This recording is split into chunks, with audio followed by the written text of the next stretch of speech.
The hidden driver of the Southwest Florida real estate market. This is Jeff Dumbarello. I'm the director of the Southwest Florida Real Estate Association and the broker of Steelbridge Realty, here to share some knowledge with you. Understanding trends. Everybody talks about trends, but what exactly really is a trend? The verb version of a trend is to have a general tendency, set of events, conditions, or opinions.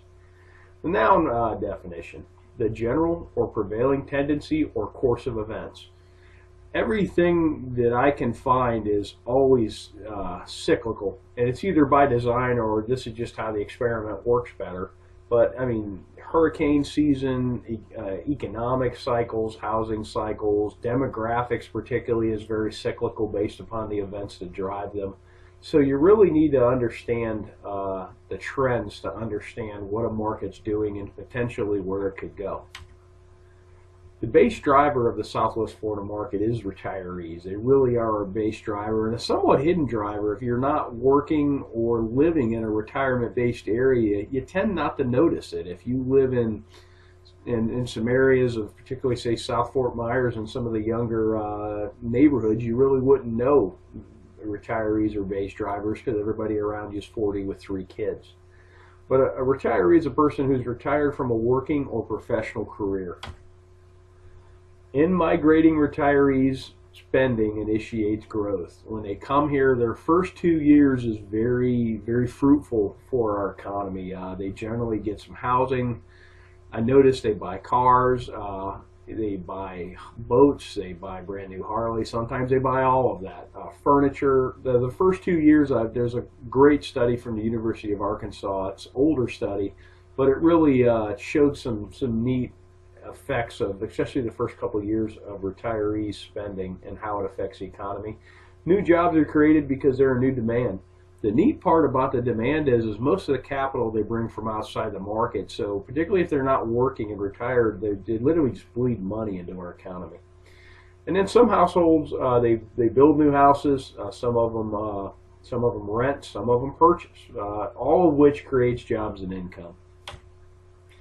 How do you check this? Well, the U.S. Census. It's an official enumeration of population. They've been doing it for a very long time. One particularly useful set of data is the count of live births. They have a lot of data sets, and if you've never been to the census page, you can download most anything there with the click of a button. It goes right into Excel, and you can work with it. And this is how you can project and extrapolate current and previous retiree trends.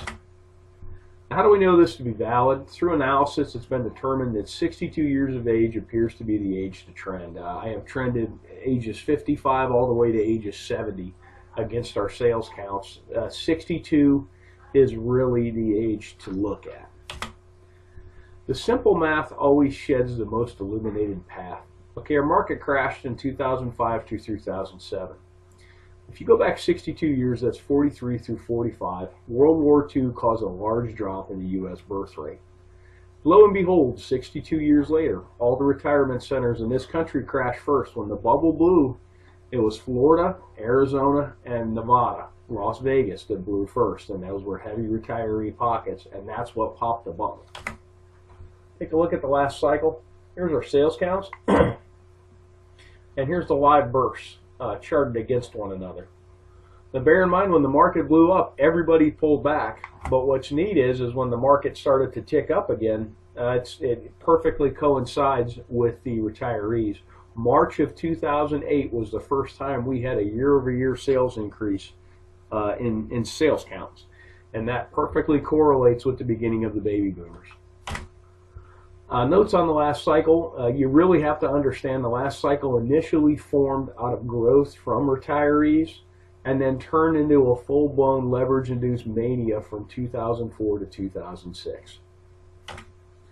So what do these trends project about 2016? Well, we're going to talk about that at Real Estate Roadmap 2016. It's going to be October the 20th, Tuesday, 5 to 7:30. Make sure you get there at 5. We're doing a really neat speed networking where you're going to get the opportunity to meet everybody in that room, because I know about you guys, but when I go to a networking event, I generally talk to 3 or 4 people, mainly because it takes me 20 minutes to say hi, but you'll leave these events and you wish you could have met more people and made more contacts. And speed networking, this should be a great vehicle to do that. It's at the marina at Edison Ford.